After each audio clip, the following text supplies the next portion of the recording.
welcome to 10 for 10, 10 sports topics of the News 10 Sports team. I am Sports Director Griffin Haas here with anchor and reporter Brian Rudman.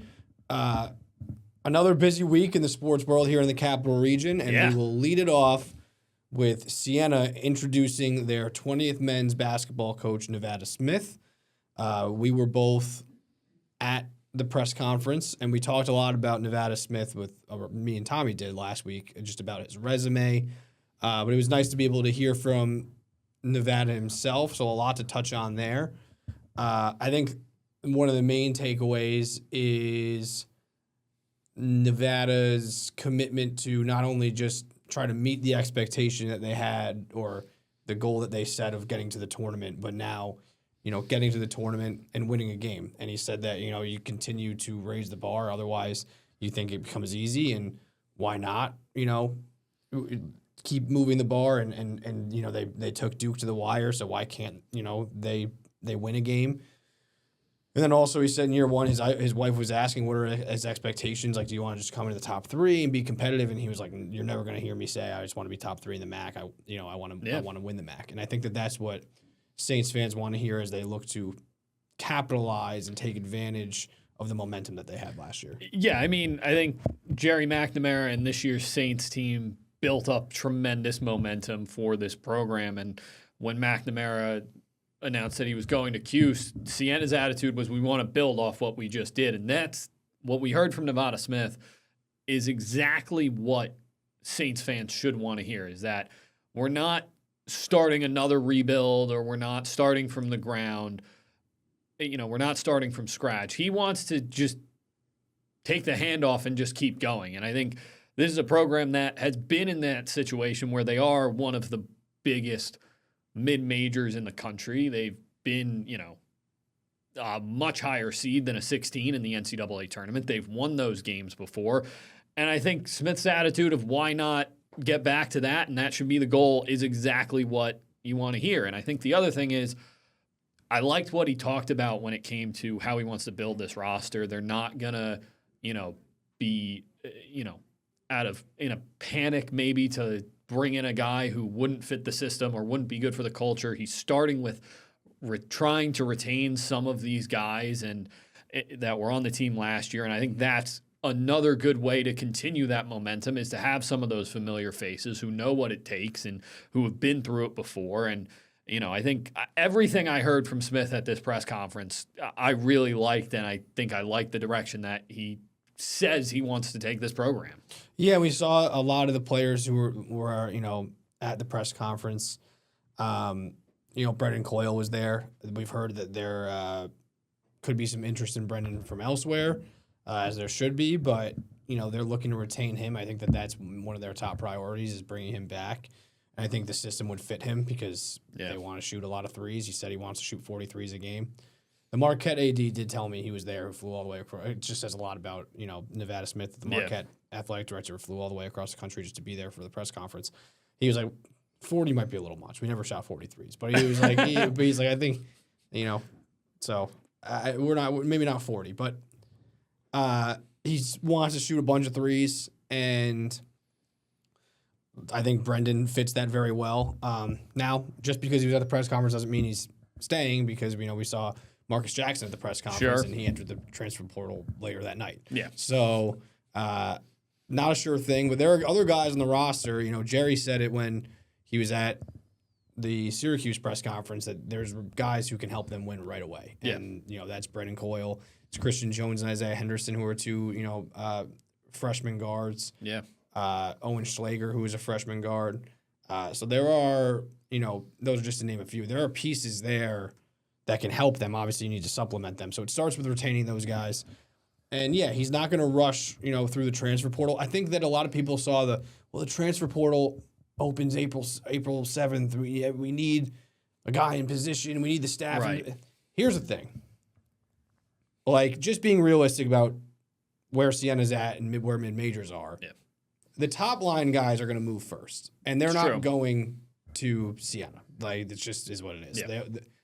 The guys who are getting offered millions of dollars a year are going to big programs, those are going to be the first pieces to move. And a lot of the mid-majors is going to be what happens after that. Yeah. Does a guy go to a place like, just to name, because we've seen people go there, Cuse or maybe Marquette, and take a guy's spot, and then that guy wants to enter the transfer. Another guy wants to enter the transfer portal, and now he's looking to go maybe from a top-tier program in terms of like Power 5 and wants to move down a level and get playing time. So there's going to be a lot of fallout, so there's no rush there. But I do think, I like what he talked about when we asked him about the transfer portal in terms of he's got college basketball connections that are going to help him be like, hey, he's already said he's had guys like, hey, you should take a look at this guy, you should take a look at that guy. But also the connection to agents and in the NBA where guys who represent these student athletes, which is the reality of college basketball at this point, the guys who represent these student athletes know Nevada Smith and know his player development skills. He was a coach at the G League. He developed NBA players like Tyler Kolek at Marquette, Cam Jones, and then also, guys in the D League. I think Duncan Robinson was one of them that he really helped with the Heat. So he's proven he can develop guys and get them ready for the NBA and get them ready for competing at a higher level. So, he feels confident that that's going to be also going to be able to, people are going to want to send players to him to get them ready for that. Yeah. We touched on his offensive philosophy. That was another thing that we got to finally talk to him about because everyone has called him an innovator. There's articles in 2014 about him kind of being ahead of the pace and space. Yeah. And being ahead of the curve on that and shooting threes and everyone, he says it. And again, I was talking to Marquette AD about it. It starts at the rim. You dominate the rim, then you work inside out, and then it opens up the threes. He did say, he's like, my first year as a head coach in the D League, the Phoenix Suns, they were doing the 7 seconds or less. They took 17 threes per game. In the D League, they did take 40 threes. Yeah. So there are going to be a lot of threes. He's called it organized chaos is probably the best word to describe it. Fun, open. So it's going to be a fun brand of basketball to watch. You just got to get the right pieces in there. And when looking for those pieces, he said that he looks for 2 things, which is competitiveness and intelligence. And he said, if you give me smart people, competitive people, we can do special things. He made the analogy that, if you give me someone who's never played bocce before, you give me a week with them, like if they're smart and competitive, we'll be all right. And we can win. We can win in bocce too. So, it's going to be very interesting now to see how this roster builds out. But I think it's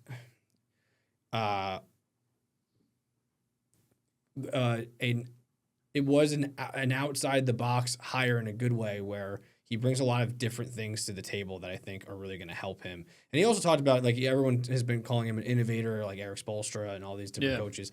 But he said the nicest thing that anyone could say about him is that he's a relationship builder, because that is important. You want to build relationships, keep guys, be able to retain players, and that's how you do that. So, and it also helps that he's got ties to this area. So, like, I think the biggest fear is what we saw with Jerry, and this is no knock on Jerry, because I think if Syracuse wasn't open, I think that he would still be the head coach at Siena.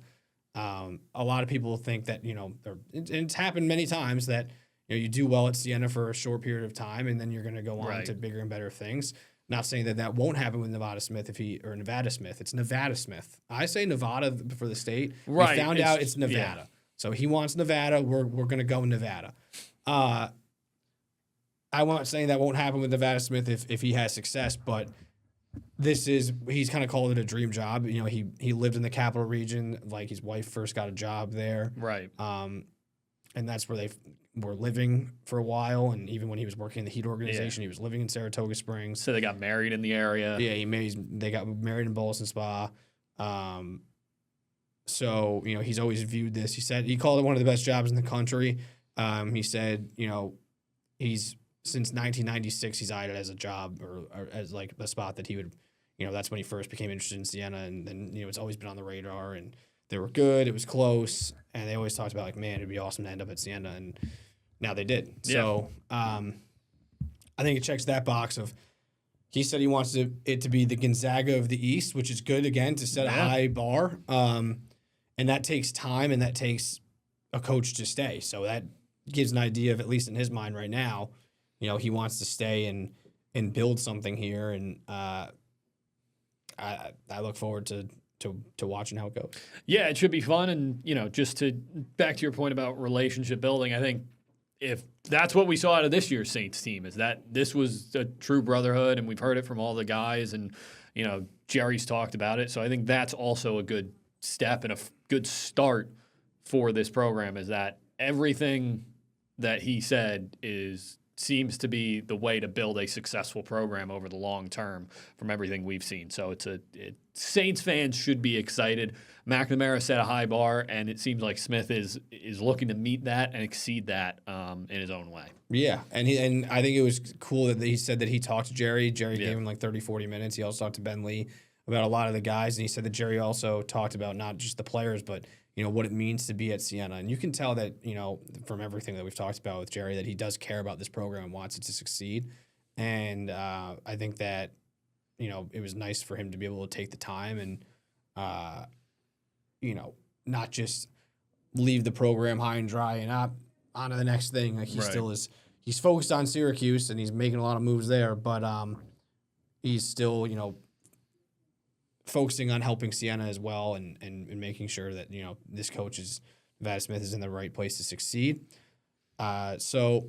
And also, again, we've talked a lot about how, Jerry was great, on and off camera. Nevada seemed to be a very, nice guy. I watched some of our coverage already, which was awesome.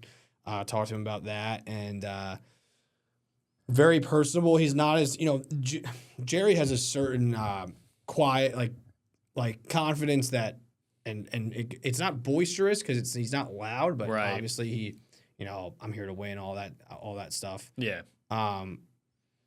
Nevada was kind of a little bit more like low key, but still very personable and still saying all the right things. So he definitely has it was different stylistically. A more quiet confidence to him, where he's not quiet. It's not to say that, but he's very open. He was very open with saying fans could come up to him and talk to him and his family. He's a very friendly guy. So we always like that. We always like nice people leading our programs. So checks all the boxes there. So now we just wait. Now we wait. Now he sees staff. He said he'd be out hopefully by the end of the week. It is Thursday when we're recording this. No news on that yet. That could change by the time this comes out. Sure. So we'll see who's on his staff and what that looks like and get the ball rolling with Siena. And speaking of getting the ball rolling, Jerry McNamara's gotten the ball rolling in Syracuse. Oh, yeah. We'll start with which we'll talk about mainly is the guys that we are familiar with. And we'll start with Gavin Doty. I mean, the most obvious thing that could possibly happen happened. Yeah. Which is Gavin Doty following Jerry McNamara to Syracuse. Gavin had previously said he never wanted to play for another collegiate coach other than Jerry McNamara.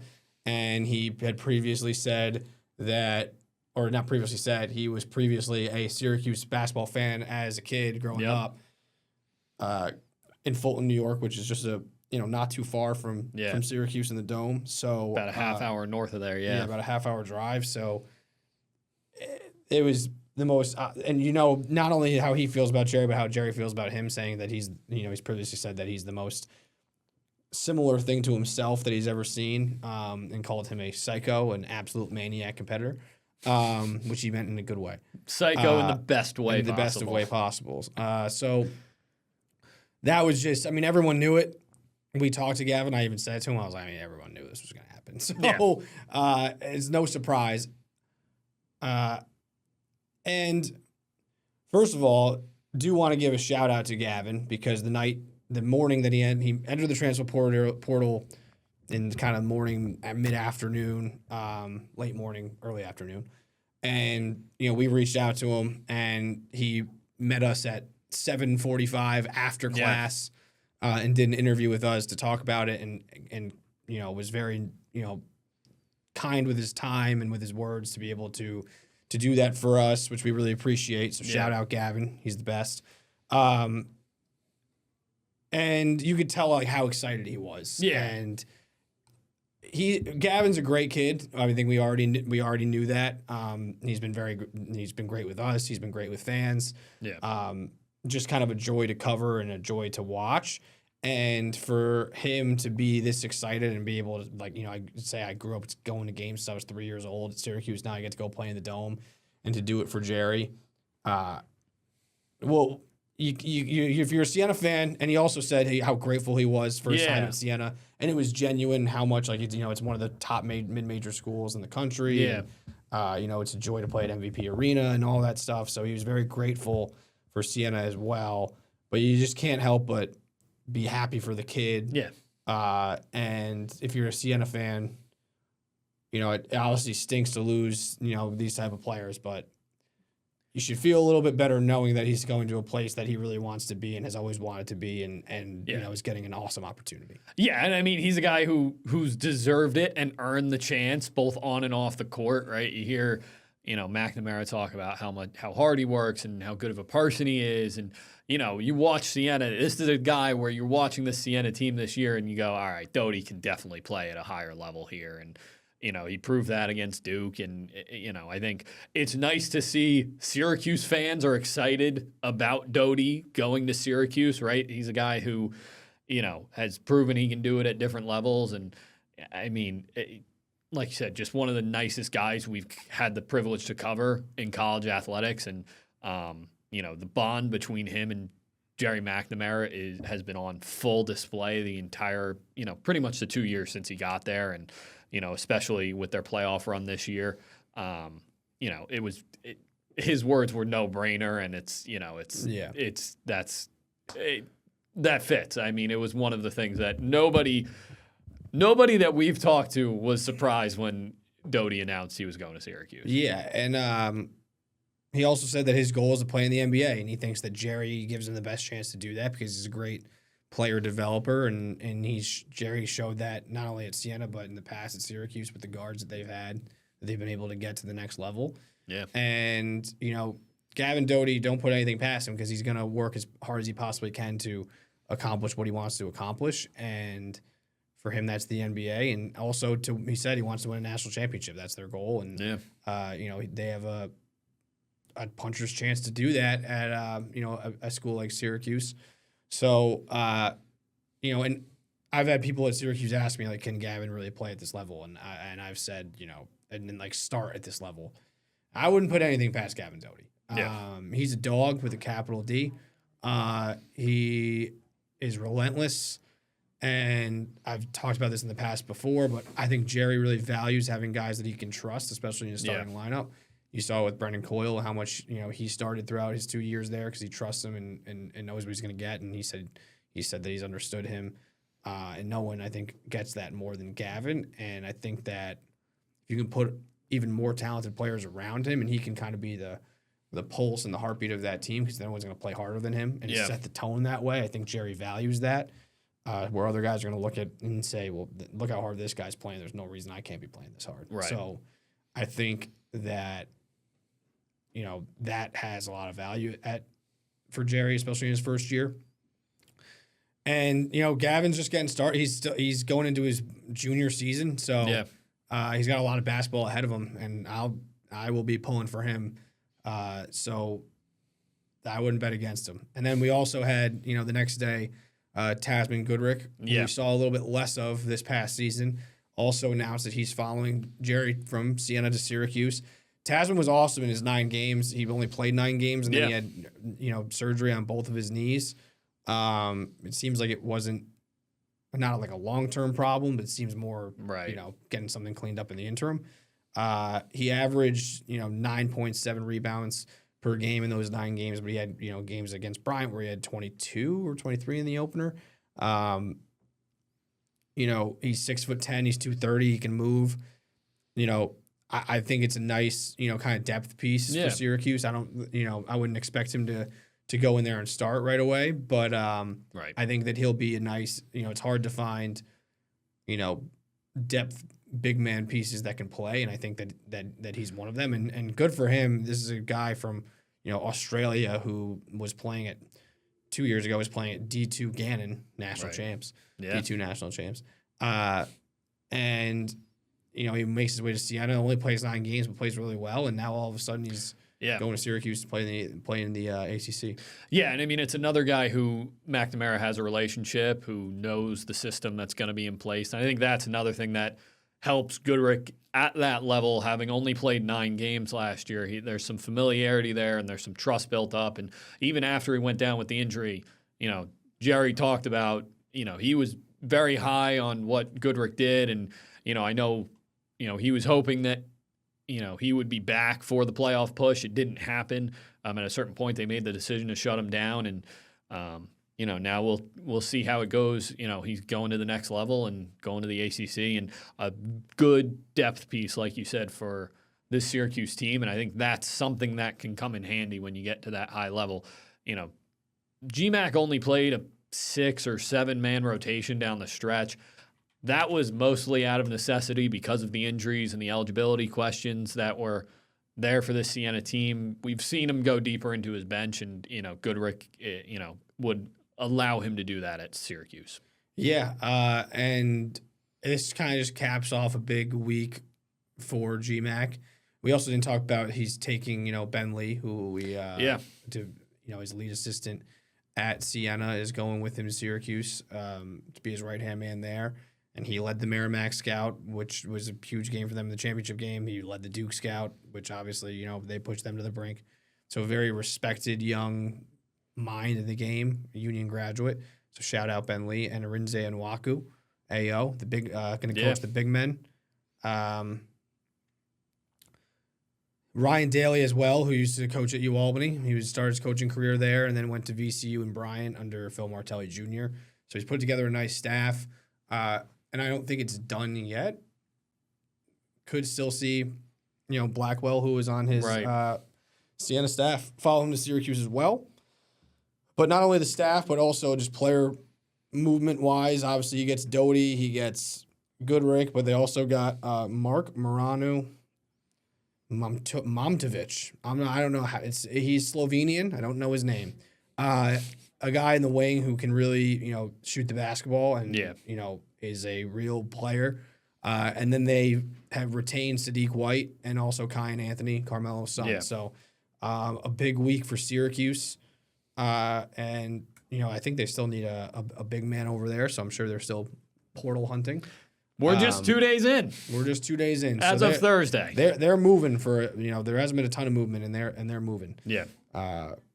So it's gonna be Siena in central New York over there. A little hint of Siena. Yeah. With Doty, McNamara, Bentley, AO, and AO is originally a Syracuse guy, but we're gonna take a quick break. We're gonna be talking about UAlbany's new hire for their women's basketball team next.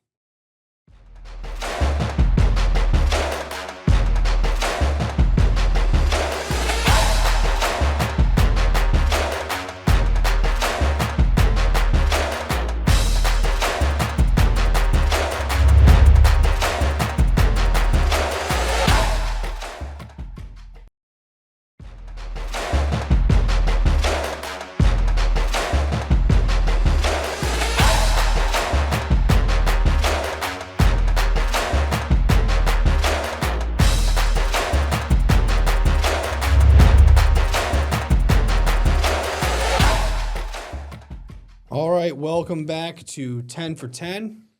And we have a new hire on the women's side for UAlbany.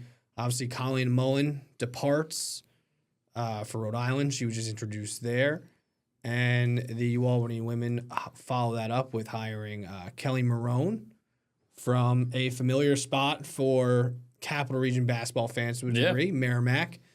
In the MAC, competed against Siena. It's a coach we've seen a lot of the last 6 years it was. Or maybe no, she's been at Merrimack for 6 years. The last couple they were NEC and then they moved to the D1. So the last couple of years though they've been D1.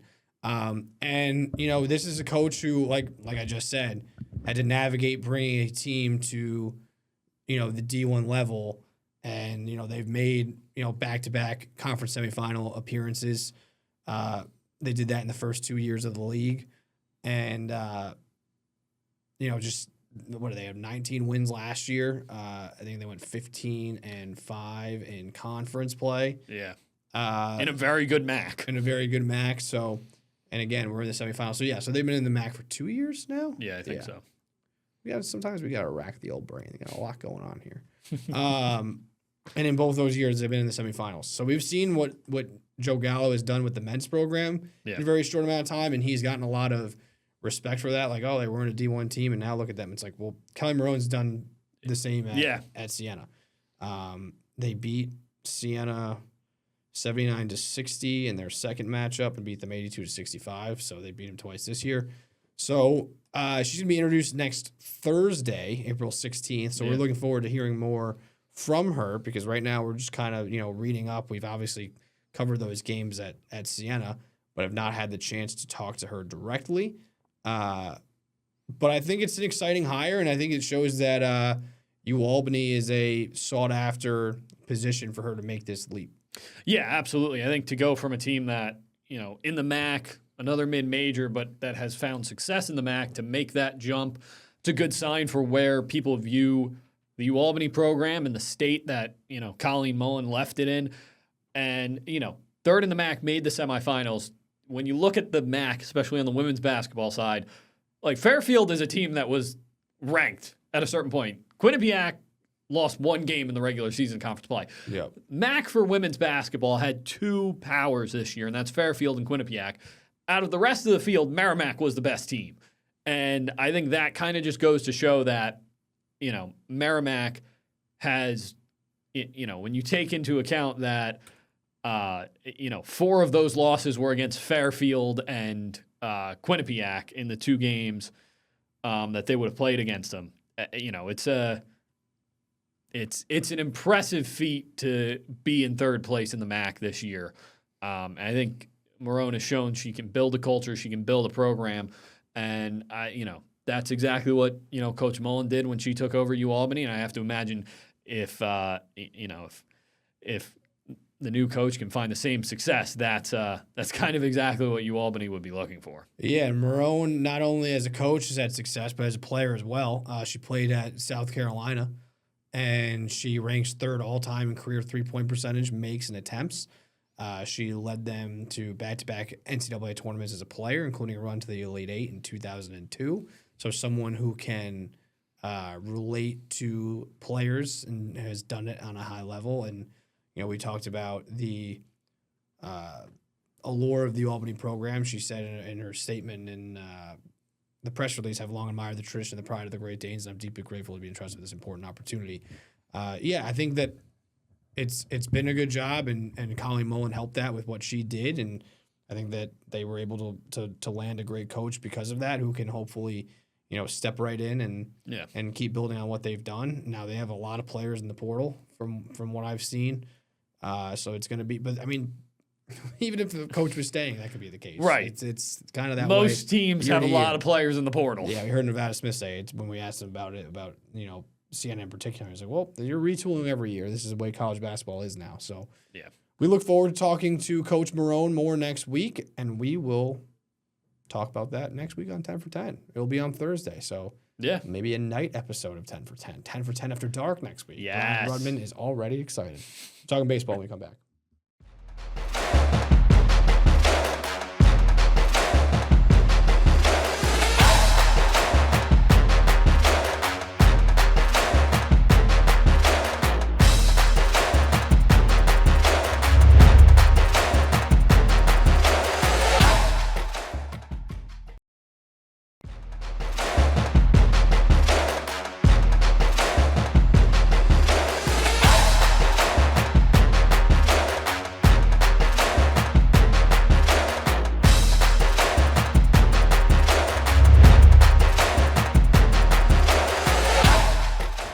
All right, welcome back to 10 for 10, talking a little baseball. We will not have the results of Thursday night's game. The Yankees are currently toward the end of their game. They're going to the 9th inning. They're down 1-0. We'll talk about them in a minute here. We'll start off with the Mets. So again, we do not have the result of Friday's Met game in front of us.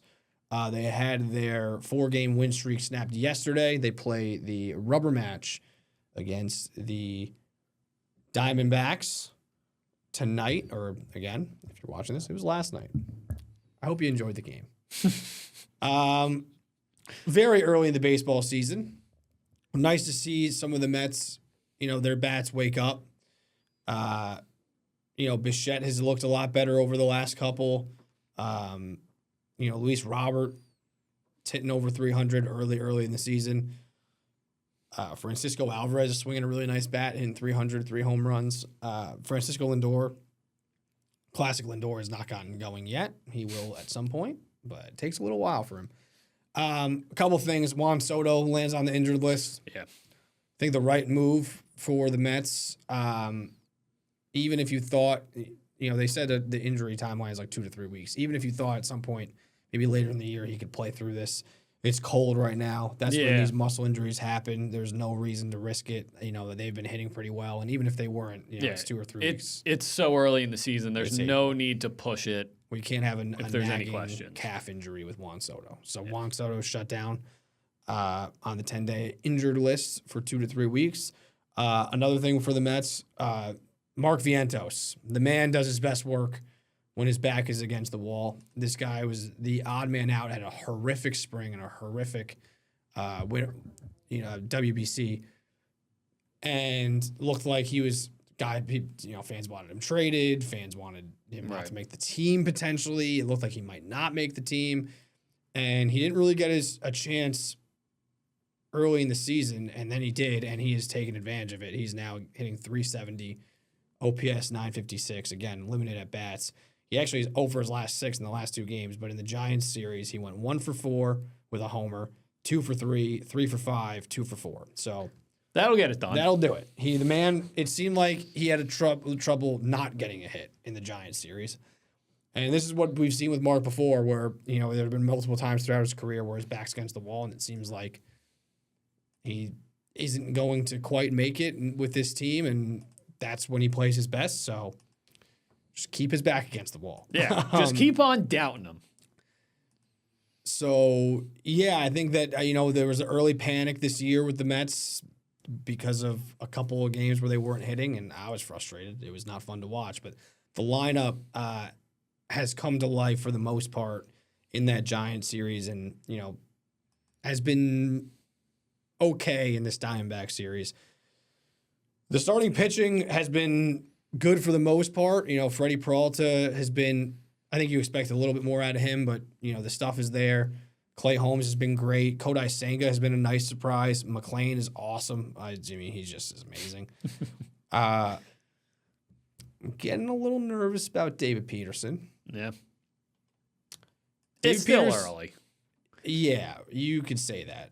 But David Peterson was an all-star last year. Yeah. And in the second half of the year was borderline unpitchable. His ERA in September in 4 starts was 9.72. His ERA in August in 6 starts was 6.68. So after the All-Star break, he was bad. Right. And that is a, 10-start sample size, which is sizable. Yeah. He goes 5 1/3 scoreless in the first outing. That was nice. Since then, 4 1/3 against the Giants, gave up 6 runs, 5 earned, and then 5 earned again yesterday against the Diamondbacks, and the stuff just does not look to be there, and he's getting hit really hard. So, with Sean Manaea, who pitching out of the bullpen right now, and with some guys in the minor leagues who are getting starts, not saying we pushed the panic button yet, but my finger is hovering around the panic button with David Peterson because it just does not look right. Those are my main bullpen. Oh, and also the bullpen has been awesome. Outside of Richard Lovelady, who has been bad, but that's because he's not good at pitching. Outside of him, the bullpen's been great. Devin Williams, who Tommy told me was going to be a disaster because he had, a bad start with the Yankees, has been gone 5 innings, 2 saves, hasn't given up a run. That's pretty good. Luke Weaver, another one of these people. All the Yankee fans want to make fun of, the Mets taking all their players. Well, we took Juan Soto. He was pretty good. Took Devin Williams. He's gone 5 scoreless. We took Clay Holmes. His ERA is south of 2. And we took Luke Weaver, who was 5 scoreless innings. So, yeah, I mean, if they're going to play like that, I'll take all your players. Sure. You know, it used to be when Yankees player, like if a Yankee would ever take the Mets, a Mets player would be like, wow, yeah, you're coming over to the winning side of town. You're coming to the winners. Yeah, we have more money than you, and we're taking your players. Now the Mets do that to the Yankees, and it's like, you just taking all our scraps, huh? It's like, yeah, Juan Soto, MVP candidate, scraps. By the way, how is Paul Blackburn doing? Former Met. Former Met. Taking off waivers from the Mets when the Mets released him. Nobody talks about the Yankees signing him. How is Ahmed Rosario doing? Former Met prospect. He's actually doing pretty well. He's actually hitting. Yeah. But again, point is, yeah, there's some Mets over there too. Anyway, so yeah, 7-5. It's early. It's early baseball season. Right. It's just fun to have baseball back. It's great to have baseball back. Let's go to the Yankees. Like I said, they are playing right now, and they are losing 1-0. Paul Blackburn's pitching. Just gave up a double. Shout out Paul Blackburn. Great Met. So the Athletics are leading that game 1-0. I mean, the Yankees have been great. No way around it. Yeah. You know, they did drop their last time out, 3-2. Yeah. Not a lot to complain about the Yankees right now and the way they're playing. Their pitching's been fantastic. Yeah.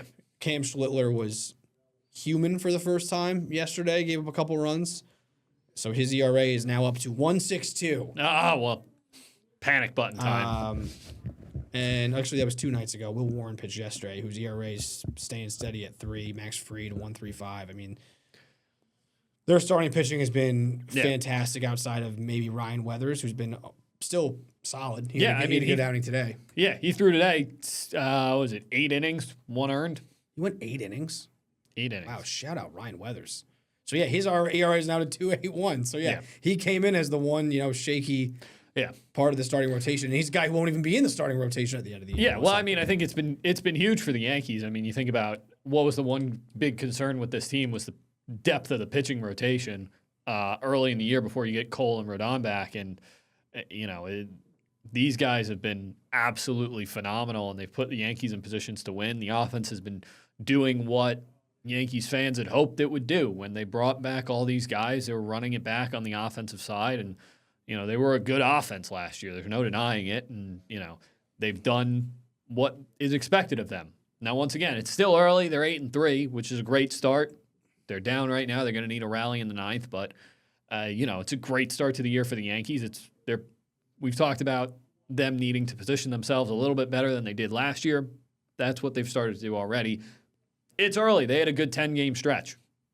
Yeah. I'll wrap it up with the Yankees with saying that. Not red flags, but the only yellow flags, I would say, would be with some of the members of the offense. But I will say, some of these guys haven't gotten it going yet, and they're still 8-3. So that's a positive. Like, Judge is going to be hit better than 244. Not that he's really struggled, but that's not even peak Judge. Stanton's been great. Bellinger's been good. But Grisham's hitting 167. Ben Rice has been awesome. Yeah. But Jazz Chisholm's 190, hasn't homered yet this year. He's struggling. I think the biggest concern is third base, Ryan McMahon. Yeah, he's really struggled early. He's hitting 077. He is 2 for 26 to start the year. It's not good. Not exactly going to get the job done. No. So that is a concern. And Aaron Boone, in classic Aaron Boone fashion, was like almost offended that someone asked him a question about that. I was like, yeah, it's only 10 games, all right? It's like, well, he's been really bad. But he is a pro. He'll be better than that. But I guess the question would just be, is he going to be good enough at third base? Speaking of not potentially being good enough. The Boston Red Sox. Thank you for that intro. I think it's fair. They've won 2 in a row, which is nice, to get to 4-8. Oh, yeah. I'll let you kind of take this one. I talked mainly about the Mets, so I'll let you talk about the Red Sox. I will just lead you in by saying, shout out Craig Breslow. He said that he wanted to build a team of pitching and defense, and the pitching has been shaky, but I think that you can expect that to be better. And hopefully Ranger Suarez pitches a lot better than he has in his couple games with the Red Sox. Yeah. The defense, I think, has been the part that's been the most disappointing with Roman Anthony's noodle arm and just some of the general sloppiness of a team that was built around pitching and defense. Brian. Yeah, I think we've seen the Red Sox really struggle defensively over the last couple years, and it was a focus to try to fix that. That focus to fix that seemingly has not worked so far. I think Anthony struggling in left field is an issue, but I think, he's very young. They talk about it being a footwork thing for him, so they don't seem concerned that it's an arm strength thing. Seems to be a footwork and accuracy thing, which can be fixed. I will just say, it might be like also some yips with his injury, and also his throws have been so bad. Oh yeah, that like if he was that bad at throwing, somewhere along the minor leagues, this would have been flagged as an issue that we would know about. This issue was not a problem in year one. Right. Is now. So I do think that's a fixable thing. Yes. Yeah, that's a fixable thing. My biggest concern has been Trevor Story. He's been a little shaky defensively. He was really good last year, but it's starting to... He doesn't quite have the arm that he once had. Yeah. The range is starting to diminish. It's starting to become a question of, does it start making sense to switch Marcelo Meyer and Trevor Story, move Story back to second base where he played the first year he was with the Sox, move Meyer to shortstop, which is what he played coming up. So we'll see. I think they're 4-8 right now. They went 3-3 on the homestand. They've won 2 in a row and took the series against Milwaukee, who were expecting to be a 90-win team and probably going to win the NL Central. Are there red flags? Yes, absolutely. Is it panic time? No, because I think Garrett Crochet, he had a bad outing against the Astros, but the Astros were just red hot that week and were just mashing everybody. So, Crochet is still Crochet. He's had 2 really good outings. Sonny Gray, after a little bit of a shaky one, threw 2 really good games at home. Connolly early looks good. Brian Bayo and Ranger Suarez have not looked great, but I think Ranger Suarez, he has not been good so far, but you're expecting him to settle in. And Brian Bayo, I think everyone's hoping that he'll kind of settle in. The pitching will be there. The defense is a problem. The offense, I've actually thought during the homestand has looked good. The 2 games 2 of the 3 losses they had during the homestand, they were up 4-0 and 3-0, and then starting pitching kind of fell apart. Bullpen was overworked. I don't think it's time to panic yet. They're 4-8. They've won 2 in a row. I think once the starting pitching settles in, which I think most people expect it will, the Red Sox will be fine. Yeah, I'll just say, and because we do have to move on, but you said the hitting has not been bad in the homestand. Expect them to hit better than they have for the totality. You have Trevor Story, who's hitting 150. Yeah. Roman Anthony's going to hit better than 217. Caleb Durbin, he's hitting 111.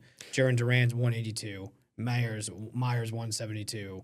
The hitting has not been good, so it'll be better. It's showing signs of improvement, but it's a long season. Yeah, still early. We'll take a quick break. Be right back.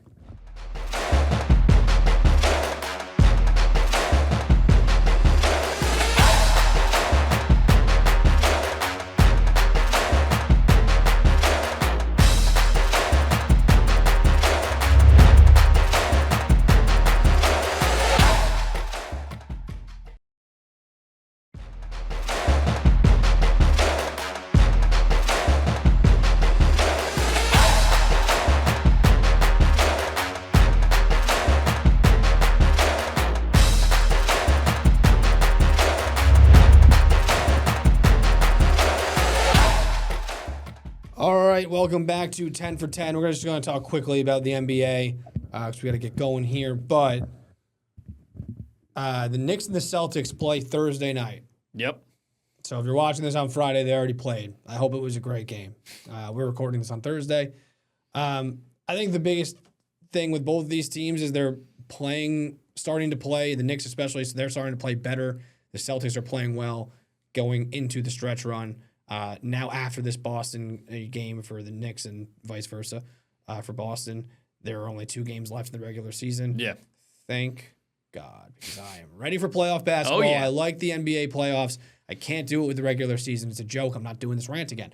But we're at the home stretch, and I think both teams, the key is just this will be a good game to get that competitive spirit going again and then just play well going into the playoffs. There's not much seeding-wise. Celtics are 2. Knicks are pretty much locked into 3. Everyone's locked in, in terms of Celtics, Knicks, and, the Pistons are at the top. I think the biggest thing is get in a rhythm, find some confidence, stay healthy, most importantly, going into the playoffs. Take a quick break. We'll be right back.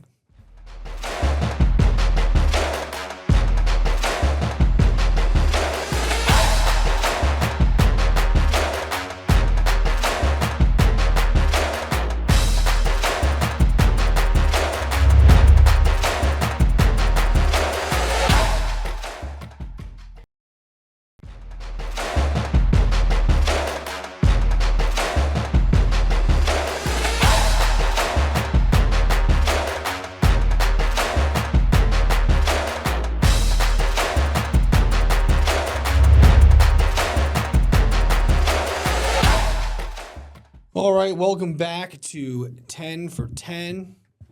Talking a little bit about college lacrosse now. A big week for college lacrosse in the Capital Region going this weekend, going into next week, really. We'll start with the UAlbany men's team. 4-0 in conference, 6-4 overall. They have a chance to clinch with a win against Vermont at home Saturday, 5 p.m.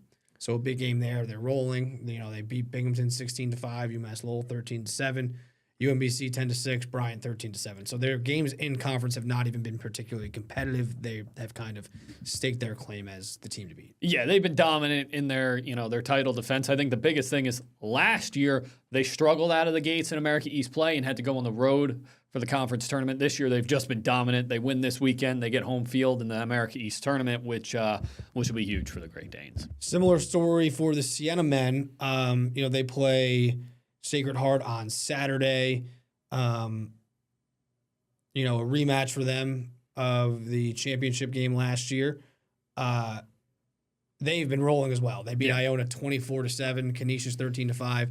They beat Marist in double overtime in a game that could well help them, win the conference regular season this year. Yeah. They're 5-0 in conference play.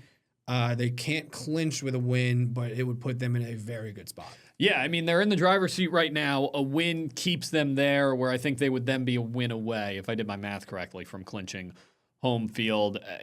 They've been very impressive, especially since Radomski's injury. They've looked, they haven't missed a beat since he went down.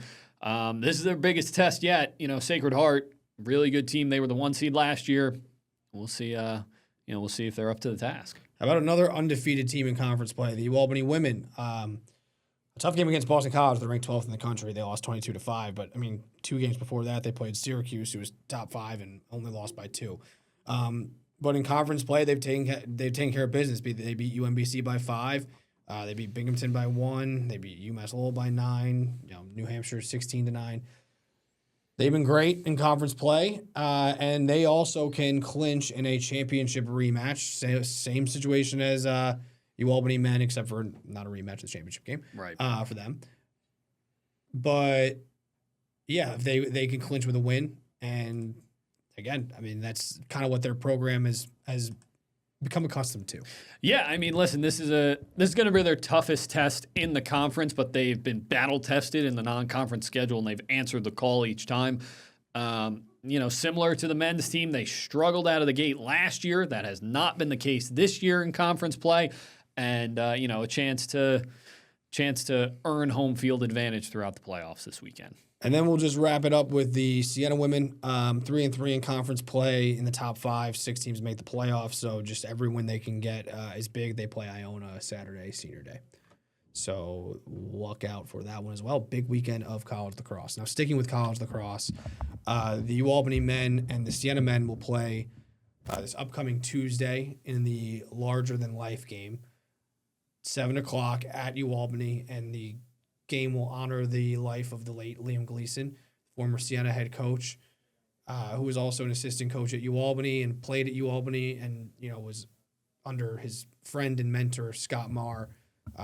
They were very, very close. The game's going to honor his life and legacy and raise awareness for organ donation, and I had the chance to sit down with Scott Marr, as well as star senior Silas Richmond, to talk a little bit about the Larger Than Life game. So we're going to play that right now. We'll start with you, Scott. What does it mean to have this game where you bring these two programs, these programs that meant so much to Liam, to be able to bring them together and honor him in this way? I think first and foremost, it's really about the celebration of Coach Gleason's life and Liam's life and what he really meant to not only our program but Siena's program, but the entire Capital Region. Again, Liam's been in the Capital Region since 2005 and never really left as player, coach at Siena, coach with us, now coach at Siena, obviously. So sudden passing, difficult to deal with, and I think the teams are both rallied around each other a little bit. And I think Tuesday night could be just a great medicine game for both teams. And kind of put a cap on the celebration of Liam's life in a positive way. Again, talking about the donation of his organs and Organ Donation Month. I think that's a really incredible thing that Liam did with his life and ending his life and giving new life to other people. I think that's really what this is all about. Is that Liam was larger than life. He really had an unbelievable personality, and I think so many of us felt that. And again, I think it's just going to be great to be able to give back to his family a little bit. His mom and dad and Brendan, his brother, will be here. Brendan also played for us and played for me, but also to Jay and the three kids. Just to honor him and what he meant to all of us. Absolutely, Silas. For you as a player, how special is it to be able to get a chance to play in a game like this, where obviously emotions are going to be running high, and it's for something a little bit bigger than just a game? Yeah, I know us and the boys are very excited. We have a lot of respect for Siena and a lot of respect for their team and what they've been through. We've been there to support them throughout it, and we're gonna go to war on Tuesday. We're gonna battle. We're gonna compete to our best, and after the game, it's gonna be all respect, and we're gonna be able to acknowledge each other as just Capital Region lacrosse and playing together and really bringing everyone in the lacrosse community together for this game. Scott, you touched on it, but Liam was able to, in his final act, save 3 lives through organ donation. Yep. It was a cause that meant a lot to him. So what does it mean to you and both schools to be able to continue to champion a cause that meant so much to him? Yeah, I think it's an important cause. Obviously, when death does happen, the fact that somebody's able to give life to other people, I think that's a huge thing that doesn't necessarily get a lot of attention. I think there's a great opportunity for us to bring attention to organ donation and how much it really does impact other lives just than yourselves. And again, like we play a game, it's called the medicine game. So this is going to be a good healing moment for us to go out and, again, like Silas said, we're going to kind of go to war with these guys and have fun playing against them. Okay, we're both going to play really hard, but at the end of the day, it's really about mutual respect and, again, just celebrating Liam's life. You guys both have your LG pins on. Earlier this season, coaches throughout all these different collegiate levels, every coach wore that pin to show their support for Liam, his family, the communities, the teams. What was it like to see that outpouring of support from across the lacrosse world? Yeah, for me, as a colleague of Liam's, as a head coach, at our convention, I spoke in front of our body of coaches, and I just expressed how my gratitude for everybody being there to support, but how proud I was to be part of an organization that cared so much. And again, we've had some older coaches pass away in natural terms. For someone to die suddenly at a young age, it did hit everybody pretty hard. And again, the outpouring of support from our just lacrosse community in general through the GoFundMe, but also the number of people that showed up that came to his service. But again, just the outpouring of text messages and emails and phone calls that I received personally, it was overwhelming. And again, just knowing who Liam was and the impact that he had on people, you really saw that through all the texts, through all the calls, to the people showing up, to the GoFundMe. So, it really did show again the impact that Liam had on the lacrosse world. And again, lacrosse people are good-hearted, good-souled people who really just reached out and just expressed their appreciation for Liam and his life, and obviously wanted to help his family. Silas, what was it like for you as a player?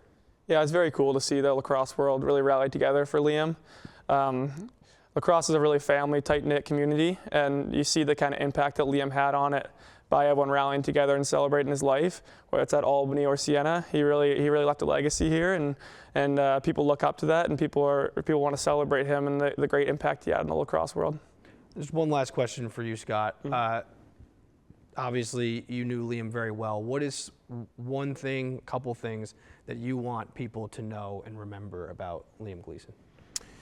Well, again, we call this a larger-than-life. Liam, his enthusiasm for life was off the charts, you know. And again, I think if you ever had a conversation with Liam, he made you feel important. He made you feel like you were the only person in the conversation, and that everything that you were talking about with him, he really had a genuine interest in. And I think, again, just across the capital region, but also across the country, I think when you had an interaction with Liam, you walked away feeling really good about yourself, because he made you feel like he really cared about your conversation or whatever it might have been, you know. But I think that larger-than-life personality is what everybody saw in Liam and felt in Liam. Just anywhere that you went with him. Like I said, he knew just about everybody. Everybody knew who he was. Obviously, he was a big, imposing figure, hard to miss. But his heart was huge. His heart was huge, and I think that's the lasting thing I feel is that, again, just the impact that he had on you when you just had an individual conversation with him. He just made you feel really good about who you were. All right, we're going to take a quick break. Right back.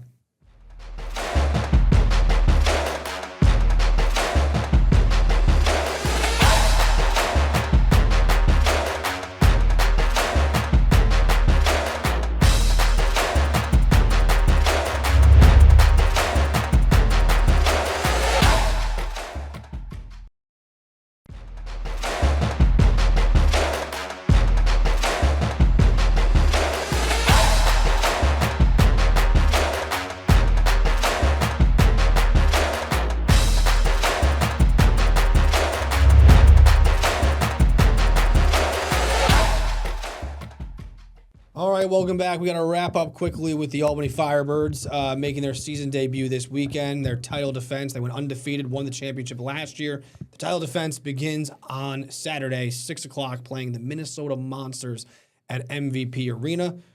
They thought they were going to have Sam Castronova at quarterback. He ended up going to the USFL. So now it will be Joshua Kolka under center. And we have a full preview of this game on our website, news10.com. So if you want to hear more about it, if you're pressed for time, go to the website. We'll have coverage this weekend.